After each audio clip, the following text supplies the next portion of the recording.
பண்ணிட்டுருக்காங்க. முத்ராவில் வந்து கிட்டத்தட்ட பார்த்திங்கன்னா தமிழ்நாட்டுக்கு மட்டும் முத்ராவில் வந்து கிட்டத்தட்ட 3,23,647.76 கோடி பணம் கொடுத்துருக்கோம்.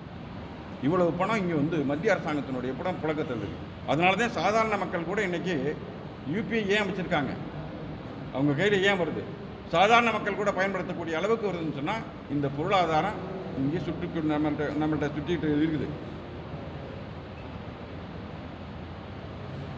இன்றைக்கி வந்து மத்திய அரசாங்கம் ஒரு மிகப்பெரிய திட்டம், அது கூட நான் இப்போ விடுபட்டு போச்சு.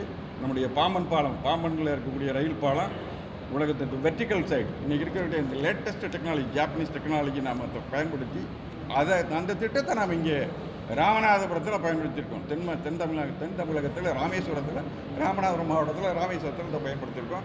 அப்படிப்பட்ட ஒரு மிகப்பெரிய திட்டத்தை கூட இந்த பகுதிக்கு கொண்டுக்கிட்டு வரோம் அப்படிங்கிறதுல மத்திய அரசாங்கம் மிக முனைப்பாக எடுத்துகிட்டு இருக்குது.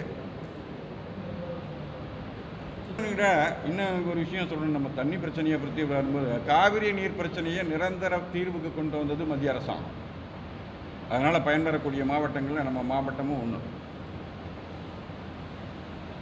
இந்த தமிழகத்தினுடைய சொன்னதுனால நல்ல சரியான கேள்வி, சரியான நேரத்தில் கேட்டீங்க. இதையெல்லாம் இந்த மத்திய அரசாங்கம் தீர்த்து வைத்திருக்கின்றது.